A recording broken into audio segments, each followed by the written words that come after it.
അതിലും ചർച്ചല്ല, അതല്ല ഇവിടുത്തെ ചർച്ച. ഇവിടെ ചർച്ച ചെയ്യപ്പെടുന്ന വിഷയം ഇതാണ്. അത് പേരോടൊന്ന് കൃത്യാക്കി തന്നോട്ടെ, നമുക്ക് എളുപ്പമാണത്.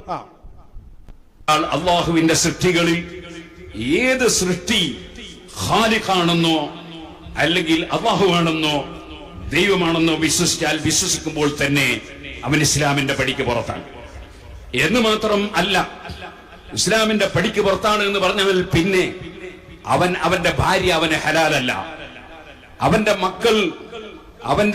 മക്കളുടെ വിവാഹം അവന് പറ്റൂല, അവന് ചെയ്തു കൊടുക്കാൻ പറ്റില്ല. ഇതാണ് ഇവിടുത്തെ വിഷയം. അതായത് ഖാലിഖ്, സൃഷ്ടിക്കുന്നവൻ, മലയാളമാണ് സൃഷ്ടിക്കുന്നവൻ, അതിന് പല രൂപത്തിൽ അർത്ഥം ഉണ്ടാവും.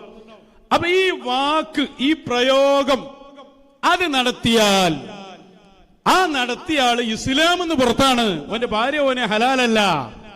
അതേപോലെ തന്നെ മുസ്ലിം പള്ളിയുടെ ഖബർസ്ഥാനിയിൽ മറവ് ചെയ്യാൻ ഇത് പറഞ്ഞു ആര്? നിയൽവാദി. ഖാലിഖ് എന്ന് ഉപയോഗിച്ചാൽ തന്നെ, പറഞ്ഞാൽ തന്നെ ഇവിടെയാ നമ്മൾ പിടിച്ചത്. പാച്ച കള്ളം പറഞ്ഞു നോക്കിയാണ് ഈ കാട്ടുവളപ്പിൽ കോളാമ്പി. പേരോട് സാ അങ്ങനെ പറഞ്ഞണോ? ഖാലിഖ് എന്ന പദം ഒരാളെ പറ്റി പ്രയോഗിച്ചാൽ തന്നെ അവൻ ഇസ്ലാം എന്ന് പുറത്താന്ന് പറഞ്ഞണോ? അല്ലെങ്കിൽ ഖാലിഖ് എന്ന് പറഞ്ഞാൽ തന്നെ അവൻ ഇസ്ലാം എന്ന് പുറത്താണ് എന്ന് പേരോട് സാ പറഞ്ഞിക്കണോ? പച്ച നോണല്ലേ ഈ പറഞ്ഞത്. പേരോട് ഉസ്താദ് എന്താ പറഞ്ഞെന്നുള്ളത് നിങ്ങളൊന്നും കൂടി കേട്ടോക്കാണ്. വെറുതെ കബളിപ്പിക്കുക, എന്നിട്ട് അതിന് കുറെ ഒച്ചപ്പാടുണ്ടാക്കുക.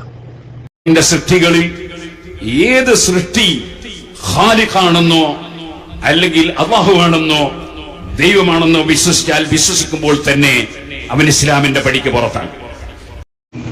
കേട്ടില്ല? ഒരു സൃഷ്ടിയെ സംബന്ധിച്ച് ഖാലിഖാണെന്നോ ദൈവമാണെന്നോ വിശ്വസിച്ചാൽ തന്നെ, വിശ്വസിക്കുമ്പോൾ തന്നെ ഇസ്ലാം എന്ന് പുറത്തു പോകുന്ന പറഞ്ഞത്.